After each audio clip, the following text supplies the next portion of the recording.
Well, Mike, how's things, Mike? They're good, Shane. Despite Clare's exit from the championship, you were there in Limerick on Saturday. I don't think we probably would have deserved it if they got it, but I have to say, when Tony Kelly got the ball in his hand and broke through, and I saw it on the hurley, and I saw daylight in front of him, after the performance he had, I didn't see anything else but the ball nestling into the bottom corner. I was so shocked when, in fairness, a pretty great save happened, and Cork probably got a deserved victory in the end.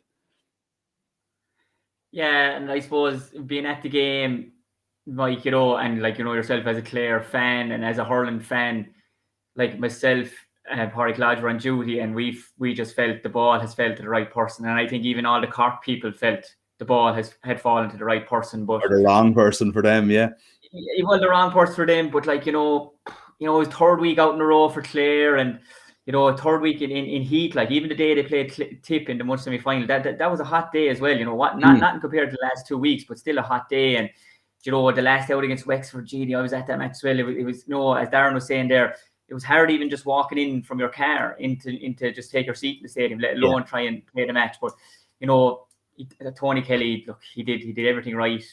He broke free. He found a bit of space that maybe a lot of other players on the pitch mightn't have found. And the ball off the hurley, ifs and buts, I suppose if he could take it in his hand again, it would have been a different strike, but it was off the hurley. But, listening to Cork people there during the week, or even since, listen to John Myler and his comments, and he all has said that Patrick Collins, he mightn't have the same puck outs or the same maybe distribution as what Anthony Nash has, but I feel he's getting there and he's very close to it. But that they've always said that his shot stopping ability is unbelievable, and I think he proved that. Very, very brave, stood tall, blocked the shot. Cork won them a lead in afterwards, the bit when the ball broke. And I think I think it's a great sign of this Cork team the way that they ground out this result, because I suppose I've been maybe a critic of Cork, that if it was a failing the Gael skills competition, Cork would probably win it most years. But winning hurling championship isn't, and you need hard work at first and foremost to get over the line. And they worked really, really hard the other day. And when Clare came back at them, I thought their response was absolutely massive. I think as soon as Clare went ahead, Mike, that Cork actually, after Jim Ryan got that point, Cork actually outscored Clare then 1-5 to a point in the next 8 or 9 minutes. And I think that's a great sign of a team who want to progress in championship hurling. Yeah, it's a really, really interesting point and a really good one as well. And I think of Gary Cooney. He got a goal with his first touch last week and almost did it again. You think Robert Downey made this brilliant tackle. And Cork really did ground it out when they actually, when they needed to, and it isn't. And I think that's epitomised by, Seamus Harnedy winning man of the match, and really bad shooting day for him as well, missed a load of scores. But the fact that he was just everywhere, when Cork are at their best in that particular way, as you're talking about, it's always with him, isn't it? When you think back to the last team that they could have won All Ireland when they lost that semi-final to Limerick, Harnedy was at the core of it as well, and he kind of always epitomises Cork when they're at their fighting best. Absolutely, yeah. And it was two of the stalwarts, I suppose, that they did stand up from the other day. I think there was only 2 Cork players involved in the 2013 final, Mike, Harnedy and Hoggy, Patrick Horgan. And the two of them, were very good the other day. Now, I'll be totally honest, right? I was at the match and I looked down and seen Seamus Harnedy get man of the match, and I thought he worked very, very hard. It was a bit of a head scratcher for me. Maybe the lads who were doing the telly felt that he worked hard. He was involved in 2 of the goals, and I was keeping a tick of it as his match was going on, and about his efforts, and as I said, worked ferociously hard. Great vision to pick out Barrett as well, and what an impact Soap himself and Alan Connolly were, scoring 1-2 off the bench. But Seamus Harnedy could have easily had 7 points from play the other night. Now, I don't know, is there many people that got 7 points from play at the weekend? I know Niall O'Brien from Westmeath got 7 points from play, and it's some going, but he'll look back and he'll say that if he was a bit more calm on the ball, maybe not as rushed with his shots. There was a swirling breeze in the Gaelic grounds there as well. So Seamus Harnedy, he had 7 shots at goal, scored 2 points. I think he had 4 wides, and he was kind of hooked as one of his shots, and it ended up dropping short into Ava Quilligan's hand. So, while Cork, I suppose, a lot of the time, Mike, we always kind of say about Cork that their problem is in defence, maybe, right? That they would score an awful lot, but that they would concede an awful lot. Now, for me, it's actually the other way around at the moment, in my opinion. I think that their outstanding players the other night were their backs. I thought Robert Downey was absolutely brilliant. Sean O'Donoghue was on his third man finishing the game. Like he had seen off Ian Galvin, all right. Mark Rogers came on. I think he came on, was it after 28 minutes? Got taken off after 51 minutes. That'll tell you the job Sean O'Donoghue did on him. And finishing up the game then, Gary Cooney is the third man he's marking. Thought Niall O'Leary, I thought he did a relatively good job, and Tony Kelly. Now Tony scored 4 points from play. But like, I mean, it's like, as I said before, it's like going swimming without getting wet. Trying to curb Tony Kelly's influence in the game, like, you know, it's impossible to do with the form he's in. So 4 points to play for him. Tim O'Mahony, fine game, and Ger Millerick, absolutely brilliant as well, you know. And Darth Gibbon and Luke Mead chipped in with 3 points from play. So what I'm saying is, like, I thought at the back they were very, very solid, and at up front then, that out of the 6 starting forwards, that 4 of them got taken off.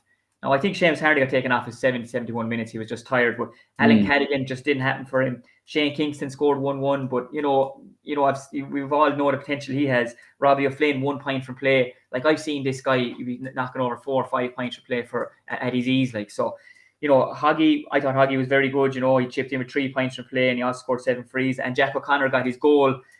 You know, got 2 yellows. It was fair funny, you know, at the match. Like, there was confusion. I said the other night, it was like we were all given an applied maths paper for the leaving cert. None of us had a clue what was going on with the red cards. You know, there was lads just leaving the field. Next thing, a red would pop up on the screen there that someone got sent off, and we were all trying to figure it out. So obviously we figured out afterwards. Jack Connor got 2 yellows, and obviously Niall O'Leary got 2 yellows in here at the very end of the game as well. But like Cork, you know, we seen him in the league, Mike, didn't we? Like 18 goals in the league, I think. Yeah.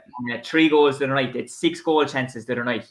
Jack O'Connor, like, you know, even watching after he got the goal, he wanted another goal straight away. Brilliant save by Eva Quilligan. But the Cork boys want goals. But I just think as a forward, as their units, like, I think that if 4 of their forwards are getting taken off the next day for underperformance, it won't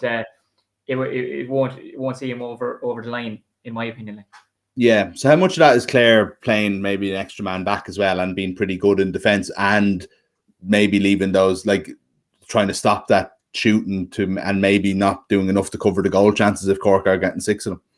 Yeah, it's a good point. I thought Colin Malone was absolutely brilliant for Clare at that job. He kind of dropped deep for a lot of the time, and on the other side then Luke Mead was dropping deep a lot of the time for Cork, and I suppose Colin Malone chipped in with 3 points. So yeah, I suppose it is a factor, but for me that they are probably going to come up against a team, especially Dublin the next day, who do tend to drop back Conor Burke, so they're going to have to try and figure out a way of how they're going to get around this, because as I said, you know, 4 of your starting forwards get taken off. It just won't be enough to get through to the next round of the championship. And Dublin they are very good at that defensive game and working it out through the lines and getting the ball into their shooters, you know, into the Ronan Hayeses, into the Shooters, you know, into the Donald Burkes of this world. Like, so they're going to have to come up with a plan to say, look, lads, we need to figure out a way of how do we get past this extra defender or sweeper. Like, you know, the sweeper word is nearly banned now, but sure, that's what it is. Like, you know, that's what it is in soccer.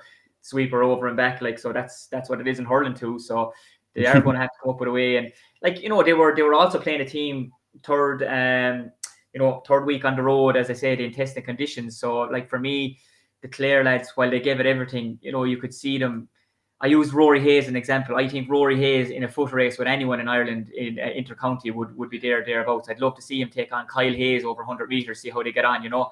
But I just feel Jack O'Connor rounded him. If it was 2 weeks earlier, Mike, and if Rory Hayes was a little bit fresher and things like that, he mightn't have gone around him quite as easy for his goal. So I think that's they're all small. They're all small things, but you know, they're all the 1%ers now are going to be the thing that get teams over the line, like, from now on.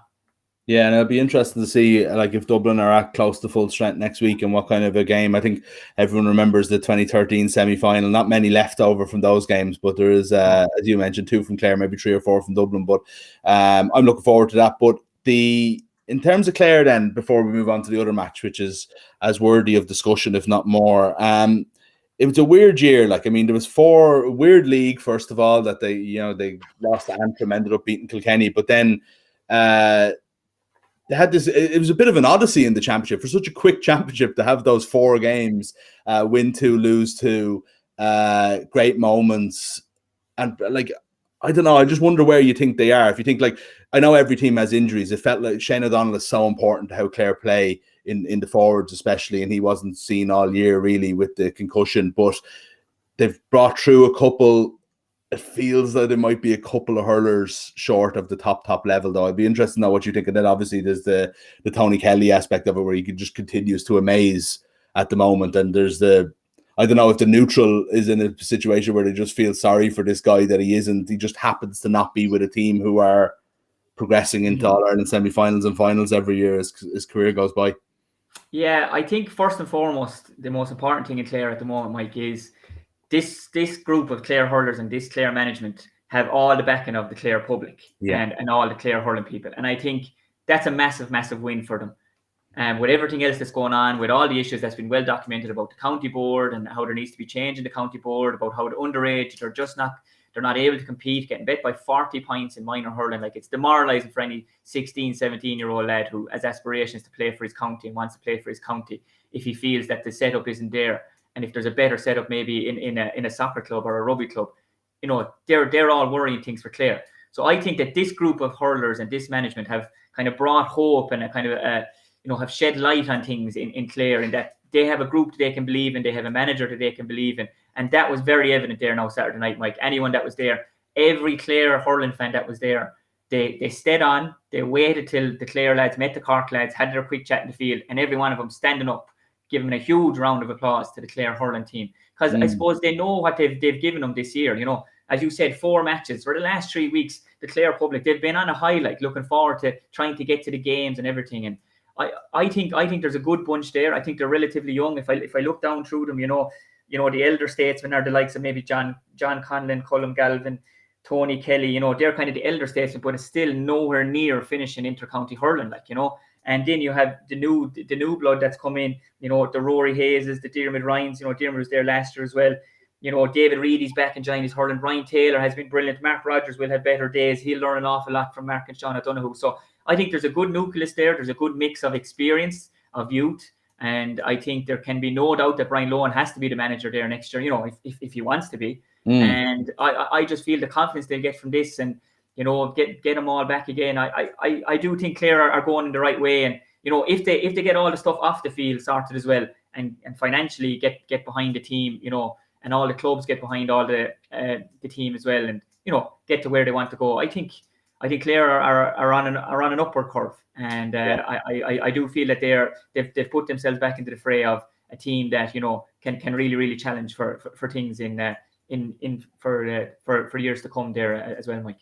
Okay, well, we'll see more of Cork. We won't see any more of Clare. We'll see what happens. And I think everybody hopes that Lohan. I think around the country everybody hopes that Lohan stays on. So let's hope. Let's see what happens there. But the other match is just so hard to figure out in a way. What I don't want to start with Galway because I really do want to give Waterford their credit, and I feel like that they haven't hardly been talked about this year. But you almost have to start with Galway, Shane, because what's going on with this team? Like, I haven't heard any rumors or anything like that, but you immediately start to think, Jesus, is there something in the camp? Is there a split? Is there are they not behind their manager? I don't know any of these things. It's pure speculation. But what I'm saying is you start to speculate and you start to think these things because that's not these 2 performances for 65 minutes or 68 minutes or whatever it was yesterday in the whole game against Dublin are not the Galway team that we know are there and that the talent level that they have. No, absolutely not. And if we like as you said, we start with Galway. The reason Éanna Murphy wasn't playing, we were led to believe is for COVID reasons, But I suppose they were lucky in a way in that they didn't lose as many players as Dublin did. Like, you take when Dublin were hit with it, they were lost 4 players who would have made an impact. 2 of them starters, 2 guys would have come on as well. And to be fair to the goalkeeper, I thought he did fine. I thought he did a very, very good job. I thought he was very, very solid in Dark Fahy is from the Ardrahan club. He stepped in and he did fine. It's interesting, Mike. People say that if you go in at half time and you might be down or something like this, and if you come out and you blitz the second half and you win the game, well, then at half time, there's one of 2 things. If you come out and win the game, it was an inspirational speech. If you come out and lose the game, it was a row.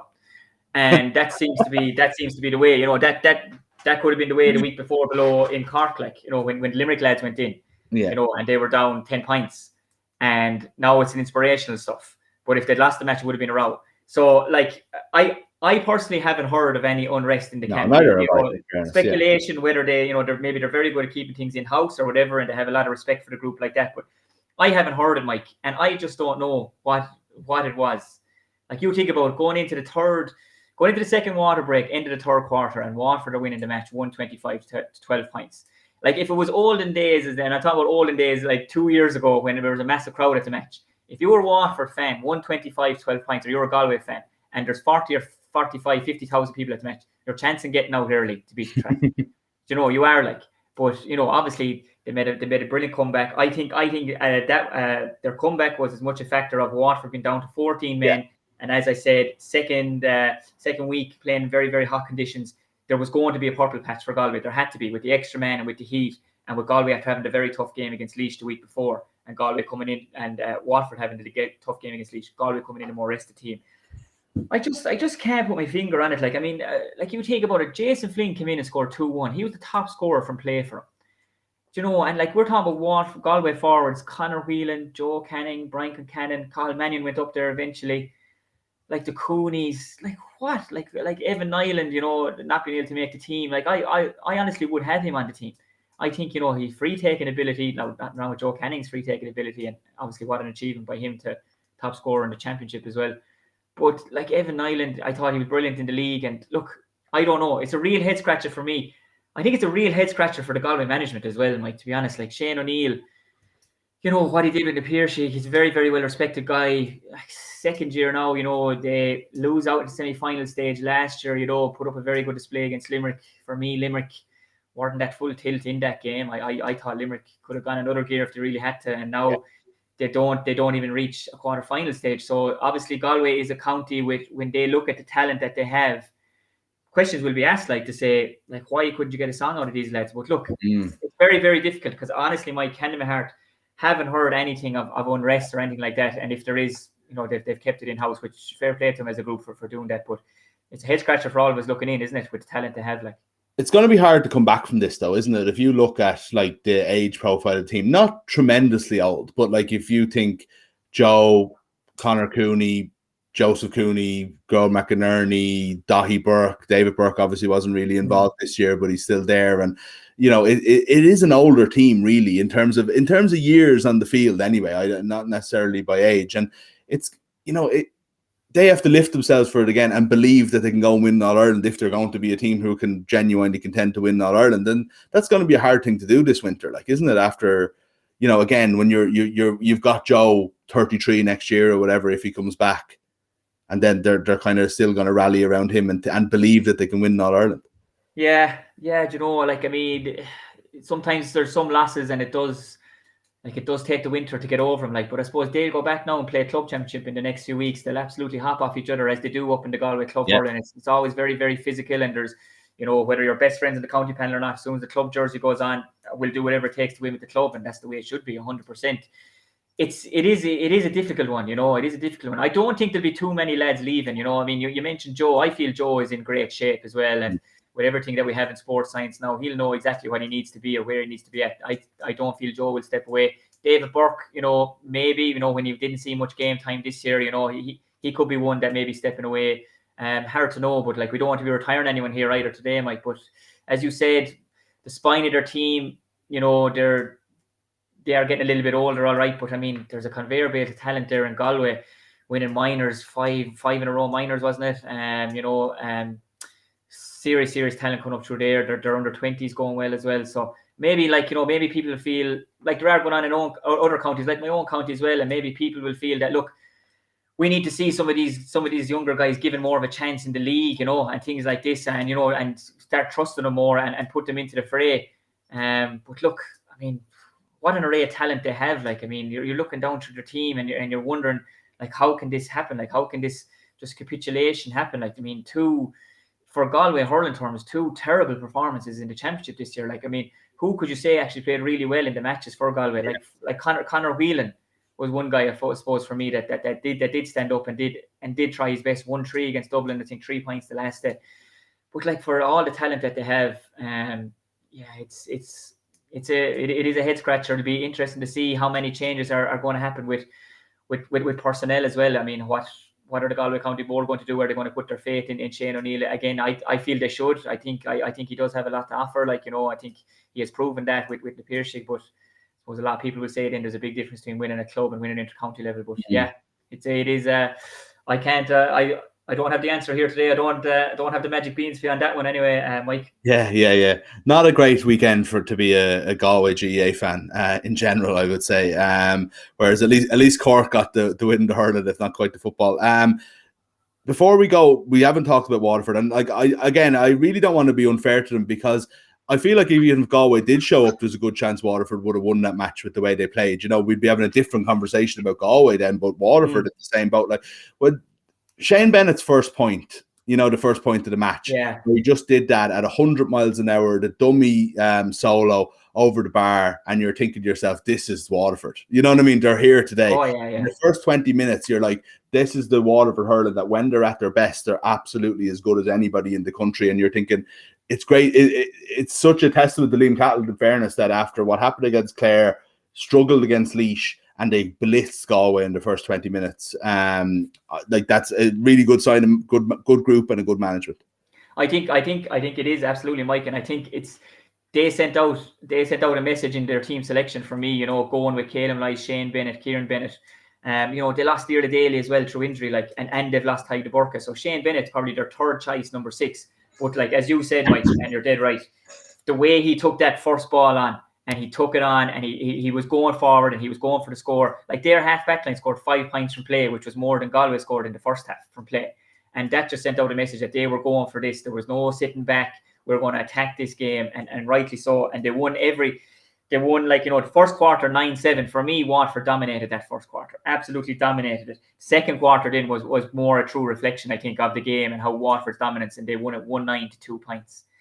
And between the 13th and the 25th minute, then Waterford scored 7 points in a row. 7 points in a row between minute 13 and 25. Galway didn't even get a scoring. And that just showed the complete dominance they had, the way they were taking this game to Galway. There was no backward step, and Galway just didn't seem to have an answer for them.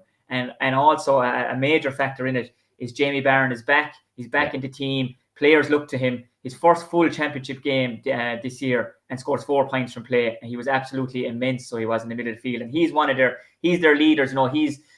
He's the heartbeat of this Waterford team for me. And when he's going well up and down the field, the rest of the lads just filled with confidence. And the Calum Lyons of the world,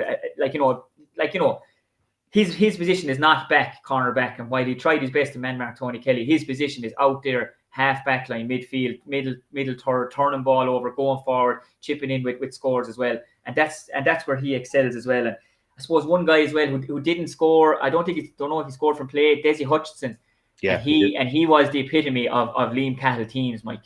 As in, you work hard for the team, and you do it for the team. And then if you get your score, well and good, but it's all about the team, and the team wins, everyone wins. And Desi Hutchinson epitomised that in the first half. I think, I'm not sure the time it was, but I think it was in the second quarter. The Galway defenders coming out with the ball. Desi Hutchinson has no right to do it. He runs 20-25 yards to get something on. The ball, he gets a hook in. Waterford win the break, comes to him. He flicks the ball back over his shoulder, and I think it's Kieran Bennett, comes in and gets the score. Now, Desi Hutchinson doesn't get the credit for the score, but I'm sure tonight or tomorrow night he's getting massive kudos inside that Waterford dressing room from the management. And he has set the standard of work right up in the forwards now the next day for whoever wants to take on the mantle of it. But I think that's what they brought. They brought a ferocious intensity, a work rate, and an honesty of a team. And Liam Cahill's quote, I think, sums it up for me, is that today is brilliant, but it will count for nothing if we don't recover and back it up next week. And that word recover, Mike, is vital for the energy that Waterford need to play the game that they play. That recovery will be the most important thing they can do this week, getting ready for the tip game, the battle of the Liams, Cahill versus Sheedy. I tell you, as soon as I heard the draw this morning, I think every tip person was like, here's Liam Cahill's chance now to take on Tipperary in Championship hurling. It's one he's been waiting for since he got the Waterford job, I'm sure. I know, and can't wait for it in so many ways. And you'd wonder about Waterford's recovery. It's funny you're saying about who played well for Galway, and you're kind of thinking who didn't play well for Waterford in a way. Yeah. You're talking about Barron, but Jack Fagan, the goalkeeper, and a lot of questions as well after Stephen O'Keefe has moved on. I just thought that they were brilliant all over the field, and I have to say it was great to see, because Waterford in the past, Shane, have had these on-off years, and this looked like it was going to be an off year after winning the All-Ireland final. 2 games, they didn't perform, and then they did. And not to kind of keep going on about Liam Cahill, but that just hasn't happened for Waterford in the last few years. They've either been one or the other sublime or ridiculous almost, and now they've showed that they could stay there and compete. So I don't know. I'm fascinated by next week. What would you be worried as a tip man, first of all? Oh God, you would, and I'll be totally honest. Like it's the draw that like Tipperary fans, not the group. The group are at a stage now where when you're involved in a group, you're like, look, if we're going to go on, we have to try and beat everyone anyway.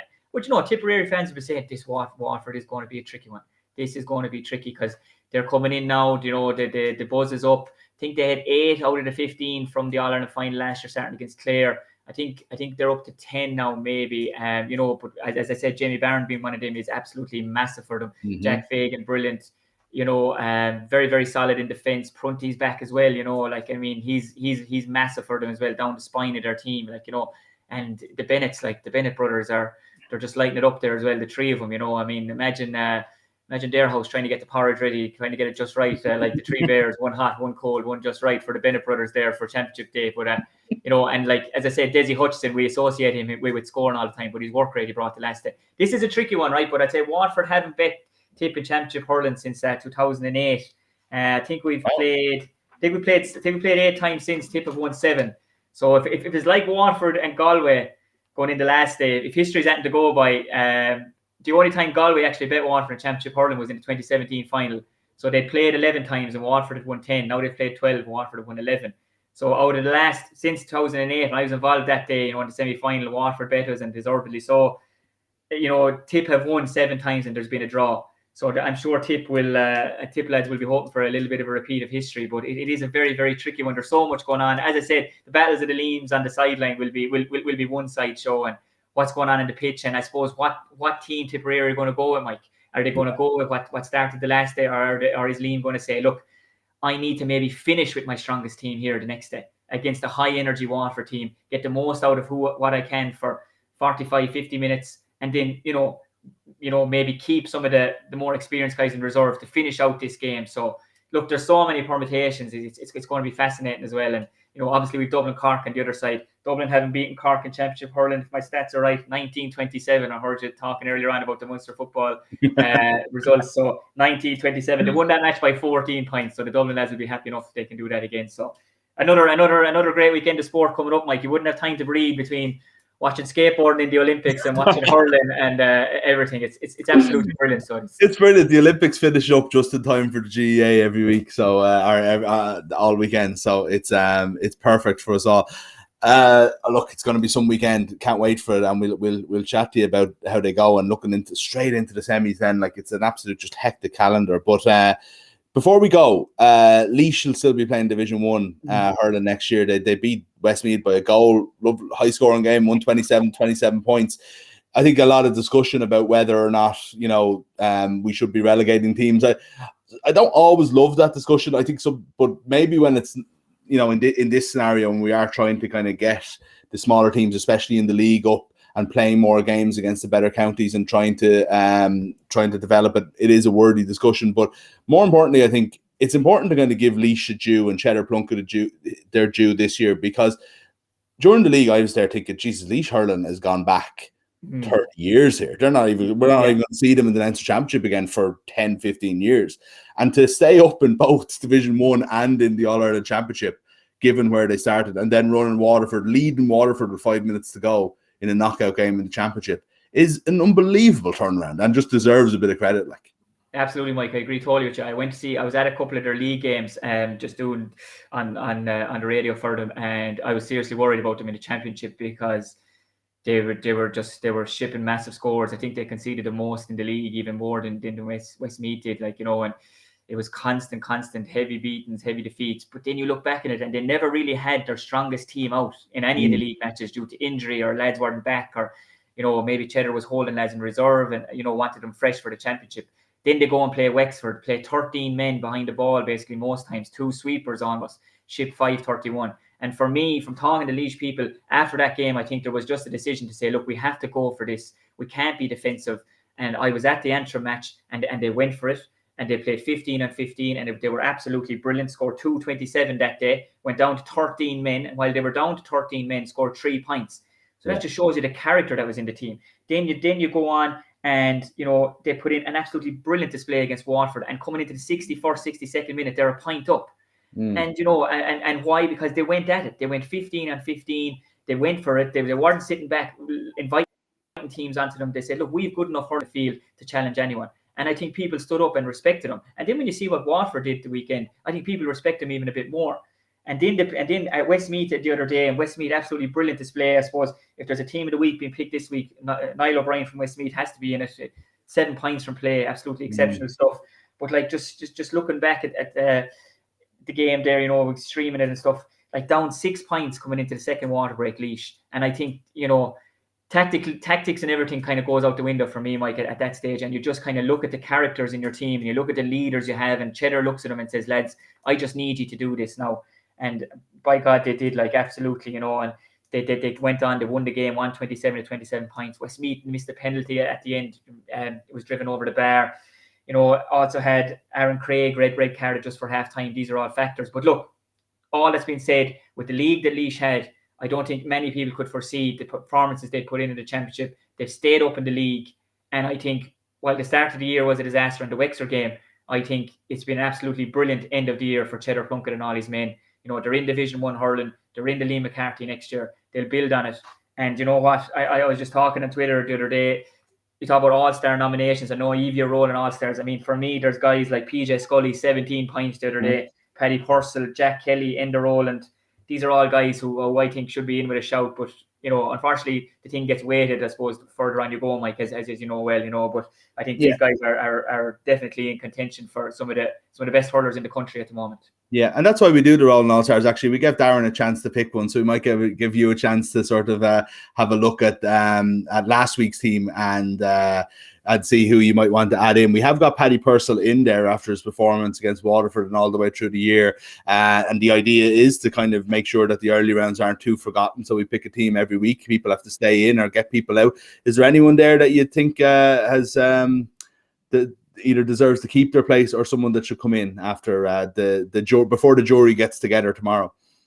Yeah, I suppose for me, like Rory Hayes has to stay anyway for now. I think he's been absolutely outstanding. I think Sean O'Donoghue might come into the conversation. It's interesting to see that in the full back line right now. I think you'll see big changes there. I think Cathal Barrett and Sean Finn will have a massive say in how that full back line goes. Out around midfield, then I think Colin Malone has been absolutely brilliant. I think he might come up one match short maybe for actually getting into the overall team, Mike, in my opinion. But with the performances that are going on, and with the form that Jamie Barron is in at the moment, so he'll probably feature in your team if he continues with his performances. Up front, then, you know, it's hard to argue with many of those. I suppose I don't see Tony Kelly there, so he might be one that slips back in. Again, whether he holds on, for me, won't be dependent on Tony Kelly's performances, Mike. It'll be dependent on how good the other 6 forwards, other 5 forwards, and the teams that are left in it go for the rest of the year. So look, I always love these things. I think the debates about them are great, and you'll never keep everyone happy with them. And even when the All-Star teams are picked, we'll all have 2 or 3 that will have a difference in opinion. So look, I think they're a great idea, and I think absolutely Paddy Purcell definitely should be in there as well. Yeah. In case you ever think I'm biased, I literally nearly stormed out of our virtual room when we weren't allowed to put Jason Ford on after getting 8 points from playing one half of a Munster final. You know, despite you know, a pro Clare man means a natural anti-tip bias, you know, but even still, that's how good Jason Ford was. That's it, exactly. Exactly. So we'll see what happens, but TK to get in anyway is the main choice there, but definitely a few to keep as well that we've kept an eye on. The panel will keep an eye on it. Shane, thanks a million for joining us. It's been an unbelievable year of hurling so far. It just keeps coming. It's hectic. We'll miss it when it's gone, but we'll enjoy it while it's there. Absolutely, Mike. Yeah, looking forward to another bit of excitement next week. And as I say, we'll keep the interest up in the skateboarding as well in the Olympics, just to see if we any Irish hopefuls in the future. Definitely. It was all about the badminton this morning anyway. We were watching that as well. So thanks a million, Shane. We'll talk to you soon. Talk to you next week.